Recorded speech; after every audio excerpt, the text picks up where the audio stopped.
This episode is sponsored by Skylight. Stay tuned for a special offer.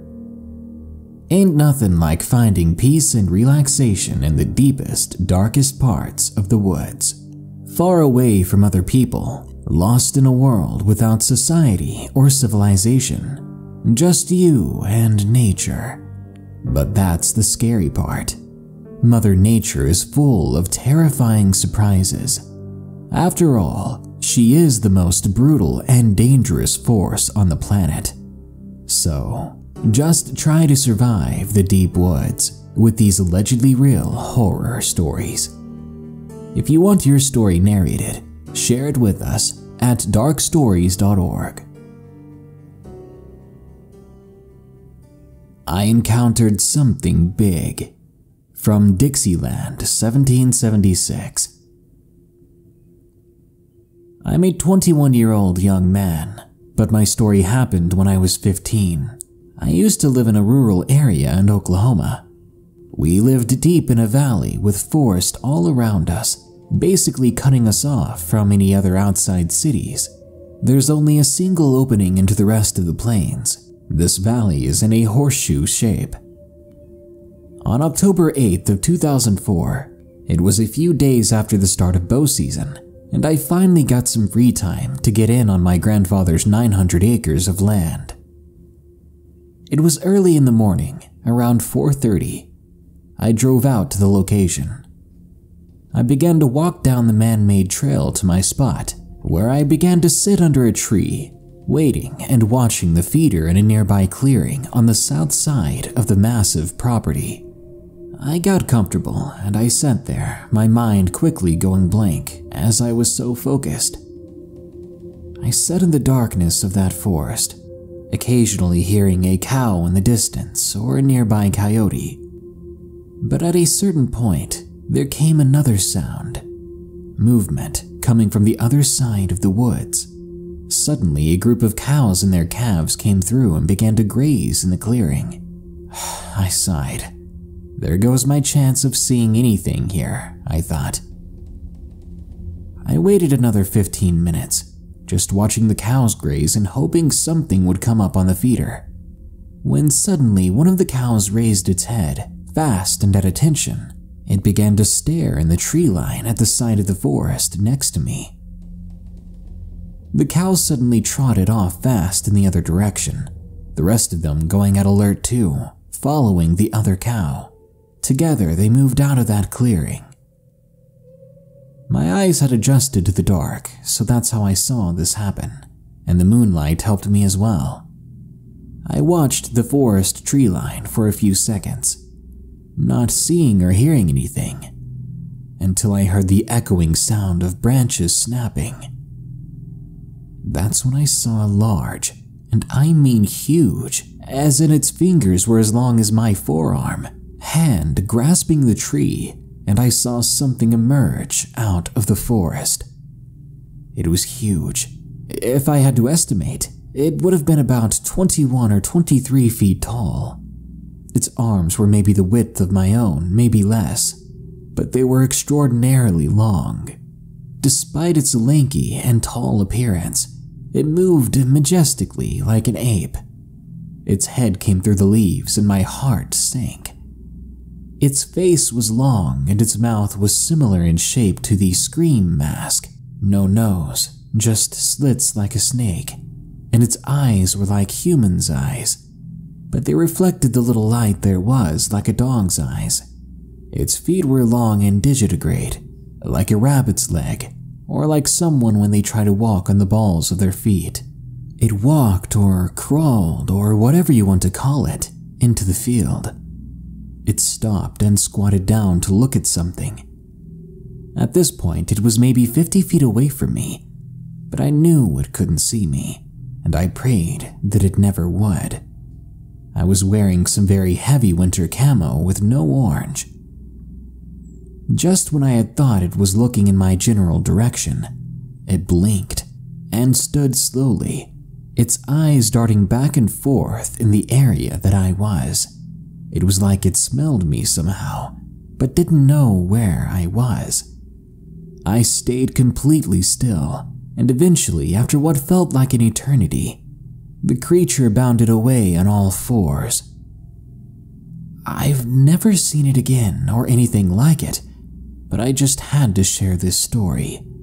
This was mind-blowing and terrifying.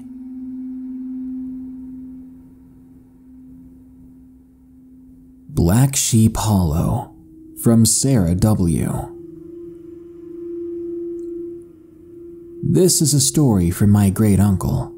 It takes place in Clinch, Tennessee, where Cherokee legends run quite deep. I've heard stories of man-eating fish in the river, to monsters that roam the mountains and hills. When my uncle was growing up, he never believed in the paranormal, and would even poke fun at my pawpaw for believing in it. My uncle back then loved to party, so when my pawpaw said, "Grab your girl and let's drive around," he jumped at the opportunity. He called his girlfriend, now wife, up, and 2 other buddies, then they headed off. My uncle sat in the back with his girlfriend and one of his 2 buddies. As they drove alongside trees, the conversation in the vehicle turned to the existence of spirits, and my pawpaw really wanted to prove that they existed, so he takes them down this obscure back road way deep in the woods called Black Sheep Hollow. It is said to be cursed, as told by the Cherokee who used to live there or know of it, and it honestly lives up to the name.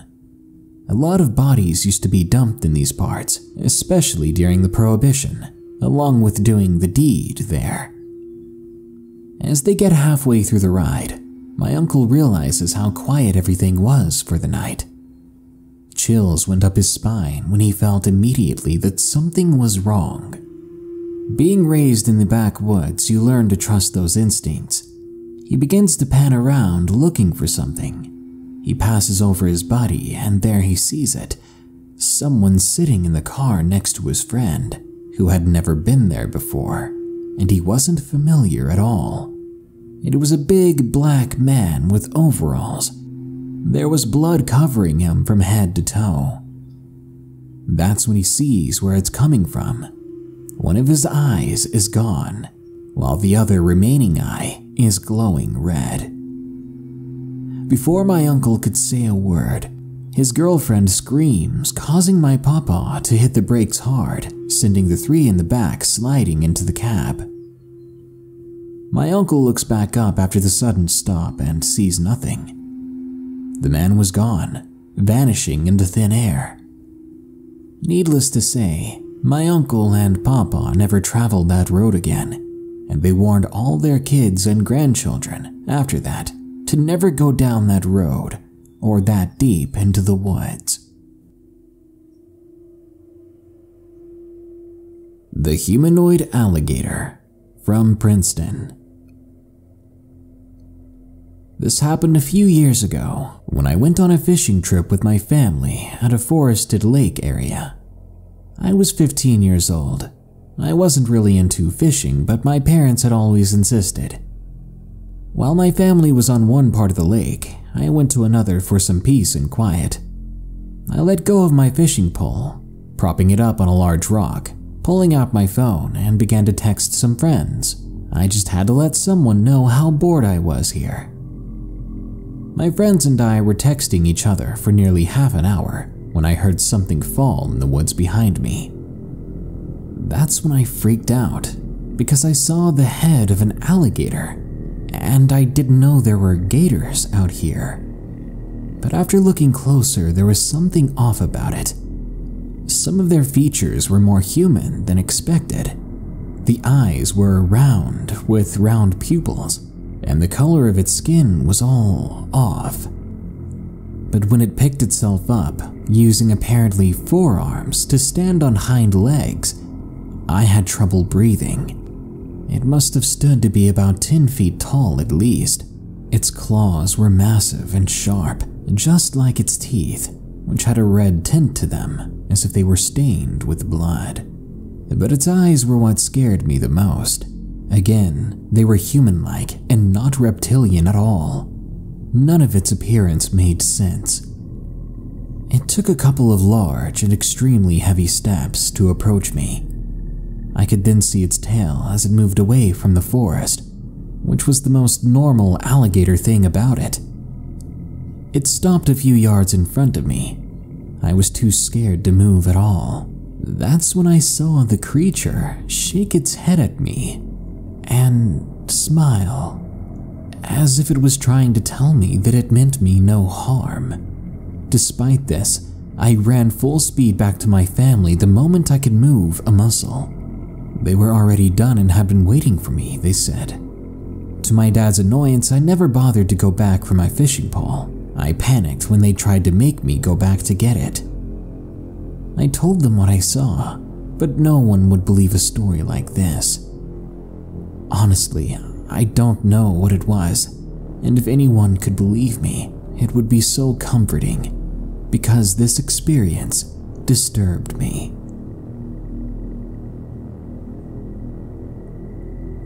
The Monster of Troll Falls, from Miriam L.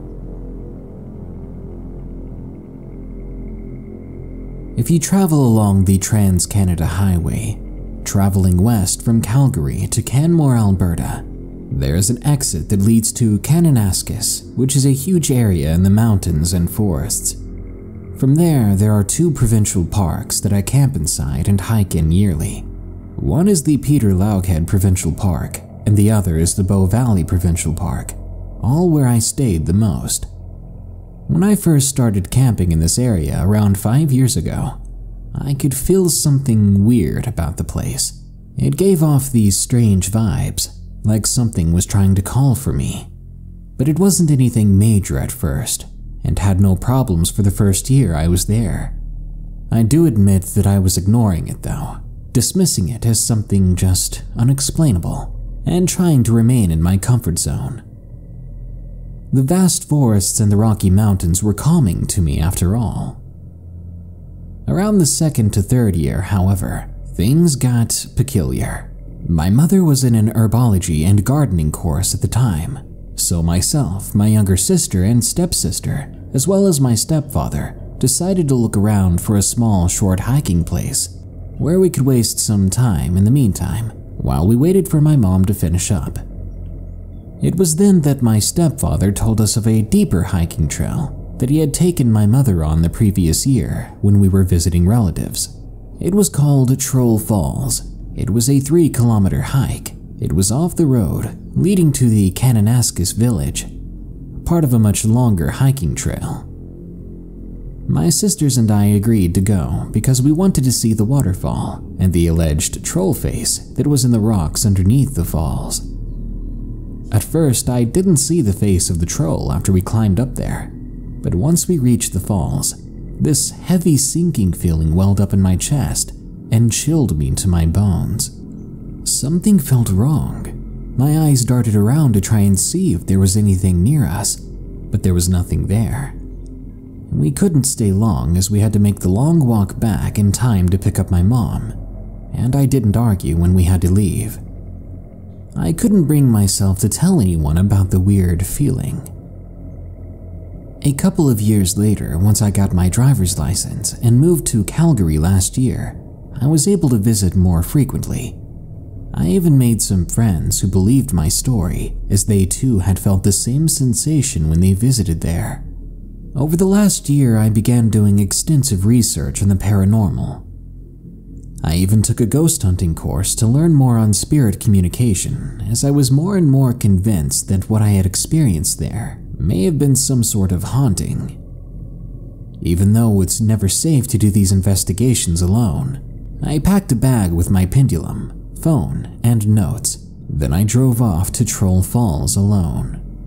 It was probably the dumbest decision I'd ever made, but the feeling was growing stronger and more unbearable. It was like something was drawing me there. I had to sate my curiosity. I had to do some kind of investigation. When I made it to the trail, I got out of my car and attempted to speak, hoping to normalize myself with whatever was out there, letting them know that I was going to visit them. And surprisingly, the feeling of dread lessened immediately. And while much of the heaviness stayed firm, it was almost soothing after a while as my fear began to subside. I was beginning to think that this entity was just lonely, and was very happy that someone had at least felt its pained cries of distress. It didn't take long for me to find out that this thing, whatever it actually was, did not like too many people. Because when I was walking through the trails and a nearby busload of 20 to 30 kids stopped and began to climb the same trail, I felt dread and anger re-flood over me. I tried to apologize for them, but becoming afraid again, I turned around and made my way to exit the trail. I could see another lady getting out of her own vehicle. She seemed to be preparing herself to go up a longer trail, but no sooner had I walked by her, we both stopped in our tracks when we heard something terrible. A sudden, echoing and booming roar erupted from the woods that I had just exited. It shook the leaves in the trees around us. You could hear the children that had just gotten off the bus starting to scream. It was unlike anything I'd ever heard before. It was so deep and guttural, more like a demonic tone than anything. I'd never felt or heard such indignation.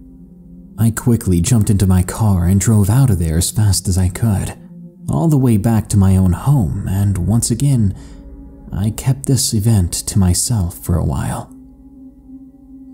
You may be wondering, but I know for sure that that was no bear or cougar. It would be physically impossible for those animals to make that sound. I have no doubts in my mind that I was in danger going into that trail, and the further I went, the more risky it was. I do wonder what would have happened if I had just stayed in there. Would it have taken me away?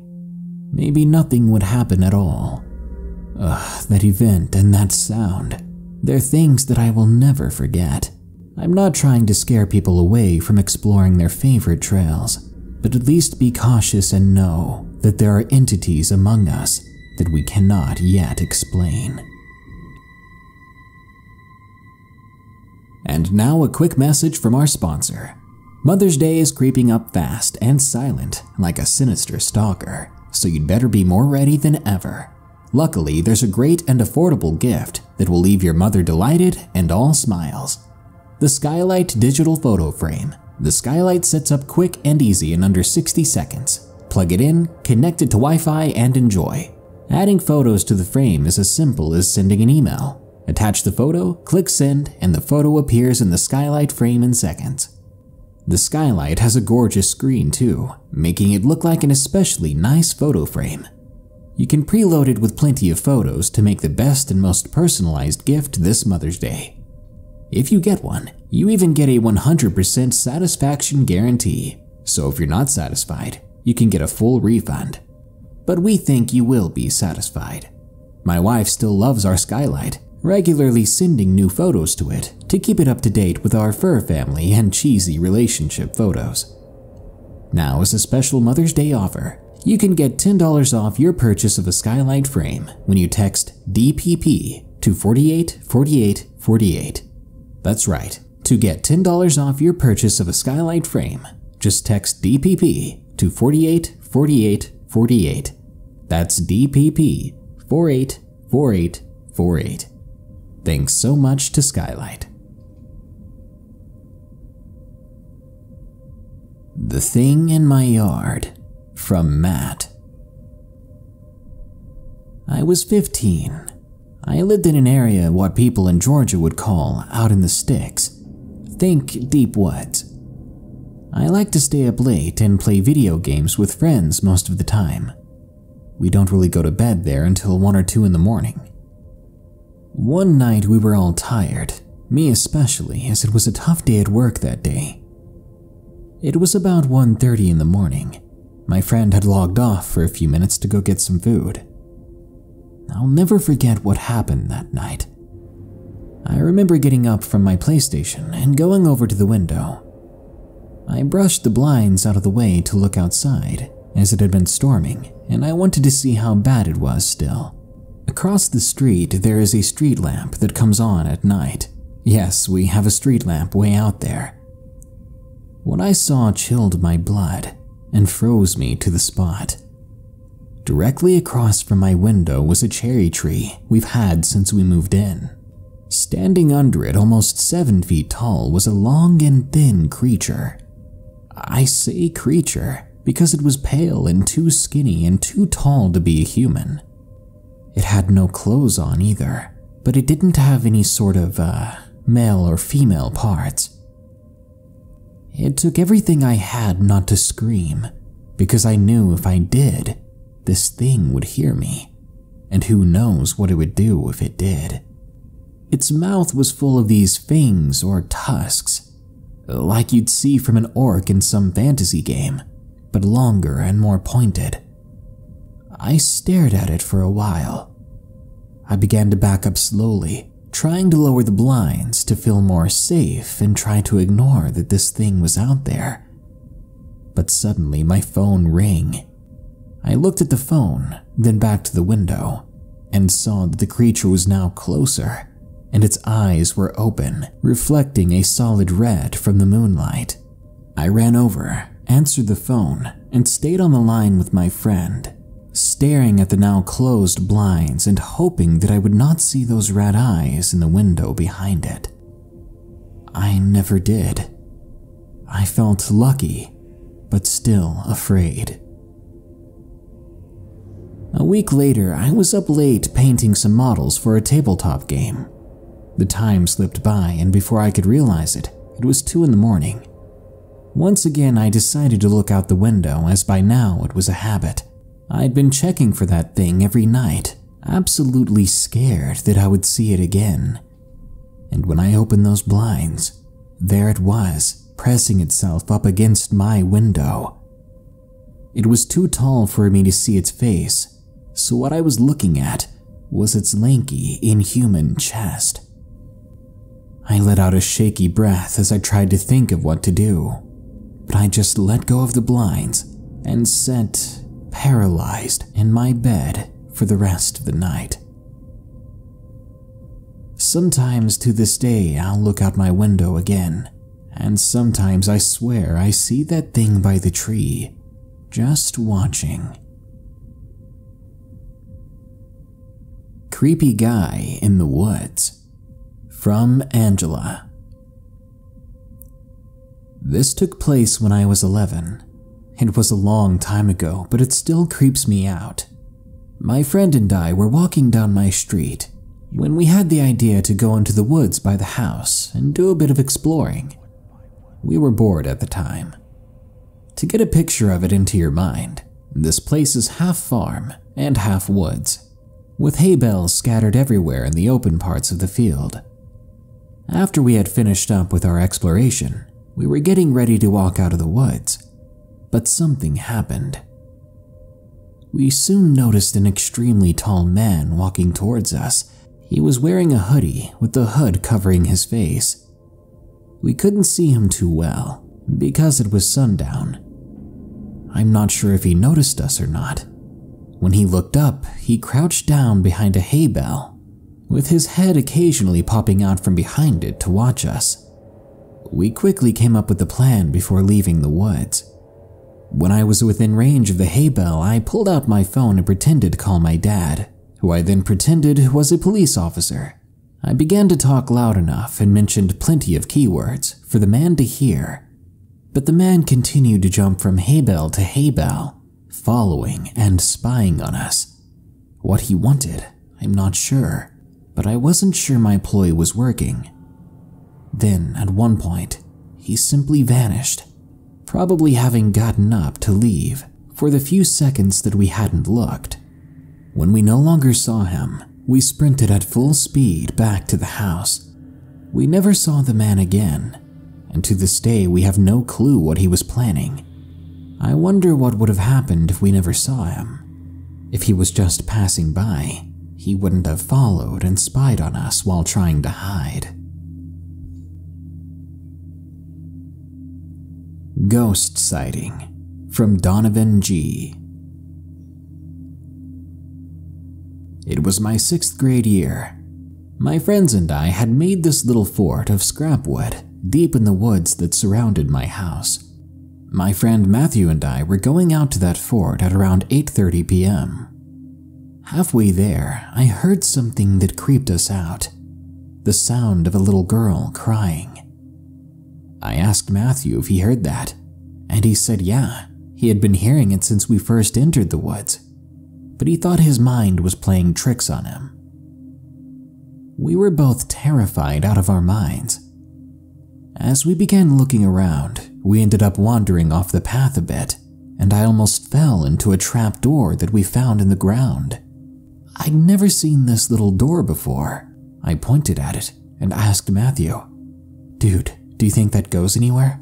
He shook his head and demanded that we go back now. But I wanted to go in. I wanted to see what was inside. We pulled the flashlight from his backpack. I opened the door, and instantly the crying of the little girl grew louder. This was where it was coming from. It sounded like it was coming from right in front of us. The two of us screamed in reply and ran back to the house. We didn't go in the woods again for another month, and to this day, the sound of that little girl's cries are clearer than ever. Structure in the Woods, from Hazel's Supernatural Idjit. My cousin and I were having fun for spring break at a deep woods cabin. She was 9 and I was 12.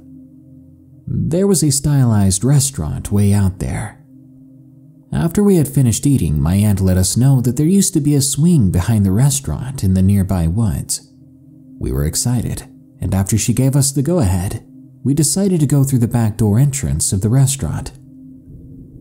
We walked down this path for a while, wondering where the swings were. We soon encountered an old and dirty and very ripped up couch sitting by this tall pine tree. We continued on and soon found a swing set along with the slide. However, I no longer felt like going on the swings. I had a feeling of dread washing over me. I looked around as my cousin swung around too, and there we saw it. A monkey bar set with a large black cord wrapped very loosely around the top. A yellow cord was also hung from it with a light fixture at the end. Hanging by its neck from the black cloth was a toy baby doll. A few feet away from that was a human-sized doghouse.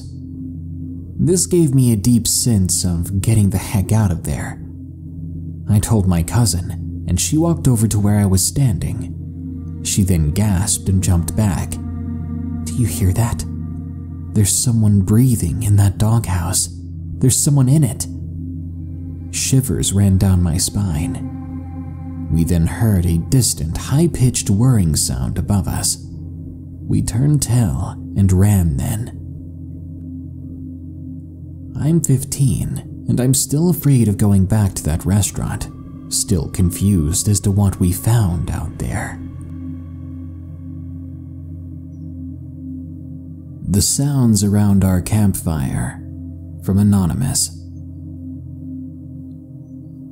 It was a summer holiday here in London, UK. We were camping out in the woods, but that entire night things felt creepy.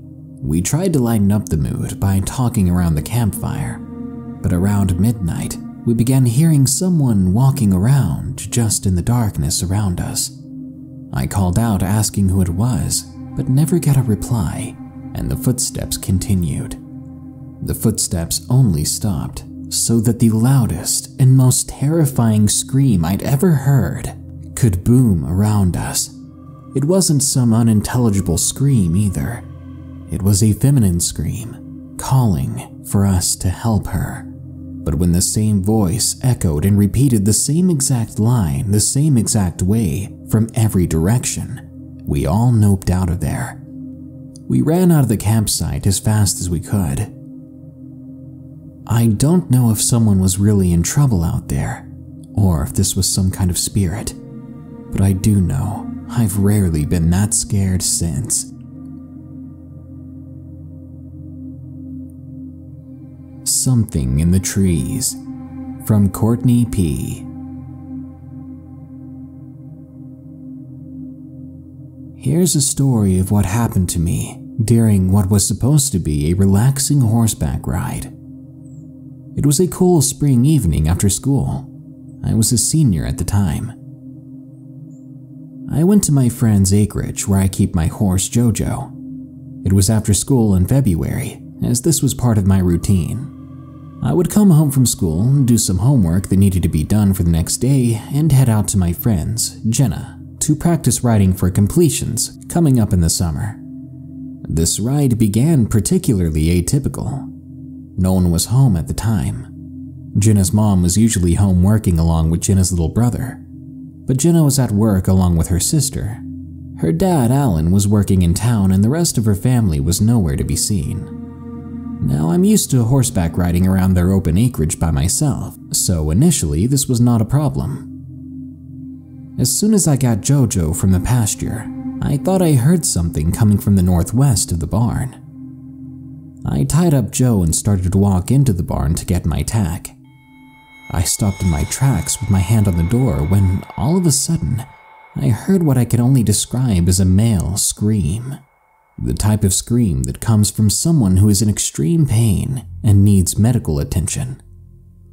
I could make out the words, "Help, Courtney, please help me." I rushed past the barn door to the north to see if my friend's dad was in trouble.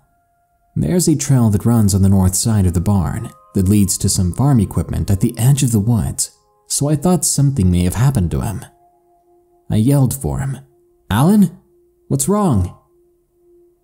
Only to get the same call in reply, "Please help me, Courtney, please." But that certainly wasn't Alan's voice. I knew I wasn't going crazy because I looked at Jojo and her ears were pointed straight up in the direction of the screaming.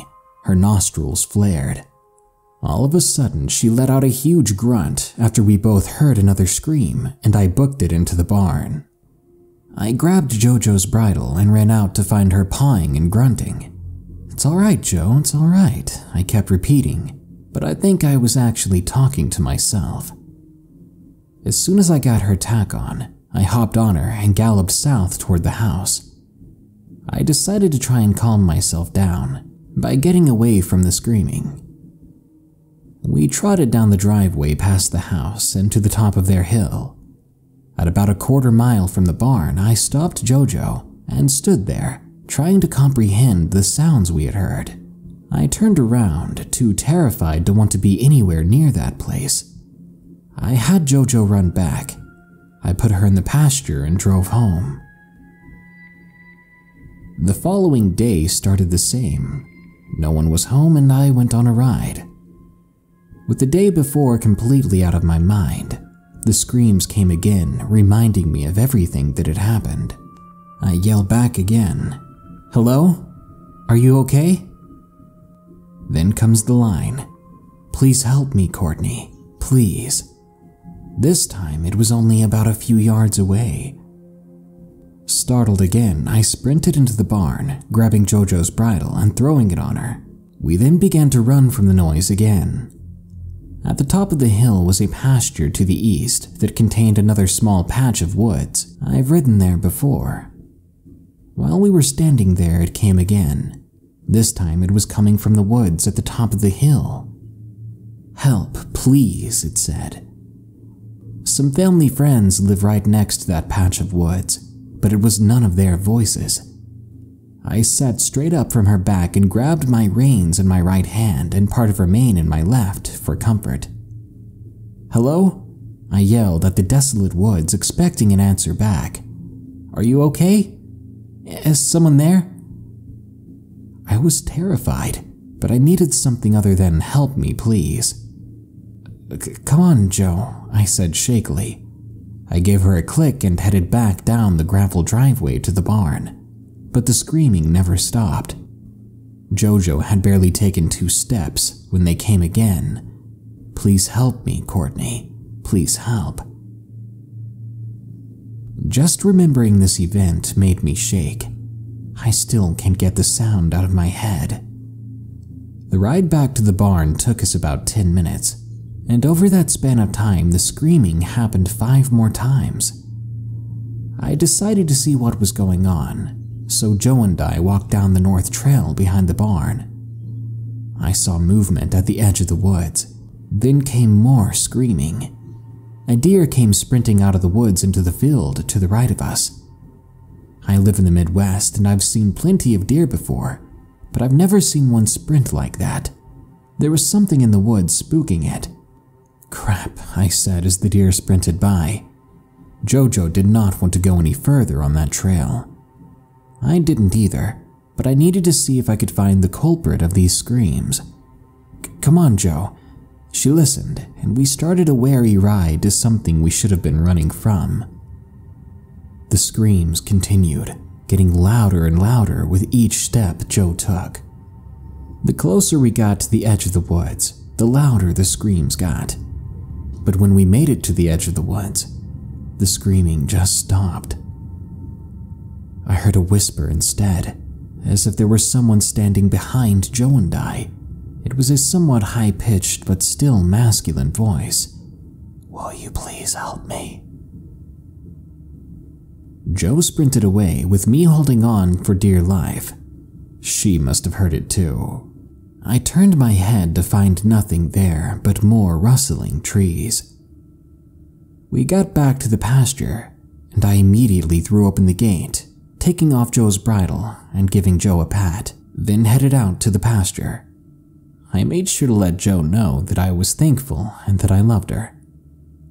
Right before I got into my car, I heard Joe run to the opposite side of the pasture and begin to neigh, then run back to the gate that I was just at. "No, you need to help me," was the last thing I heard before I got in my car to drive away, and I didn't look back. I went for a ride just yesterday, 6 months after those events, just Jojo and I again. There was no screaming this time, but she would not go anywhere near those woods.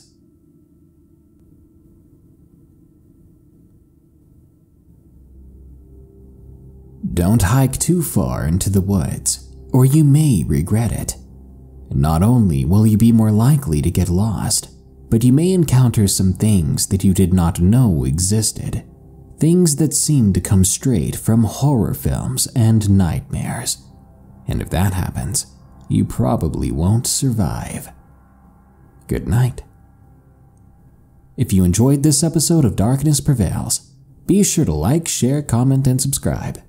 If you want to support the show, you can donate on Patreon at patreon.com/darknessprevails or shop our merchandise at teespring.com/stores/darknessprevails. Now, as usual, here are my 5 favorite early comments from the previous video about 3 mysterious creature sightings. Haley Campbell says, "You're a mysterious creature yourself." Thank you. You're too kind. Very Rare says, "The only thing I look forward to while I'm grounded or home alone."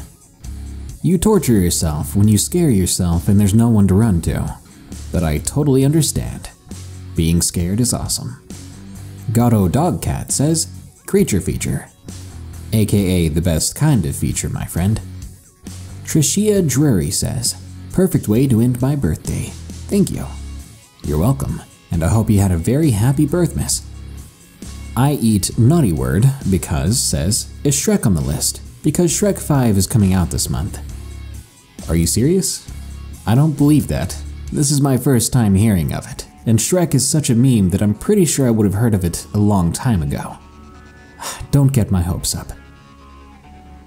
Well, that brings us to the end of this Darkness Prevails episode. But don't you worry too much. More scary stories are on the way soon, so stay tuned. Until next time, here are the credits to my amazing patrons who continue to donate. They're great people. Remember, stay safe out there and stay creepy, because this world is a strange one.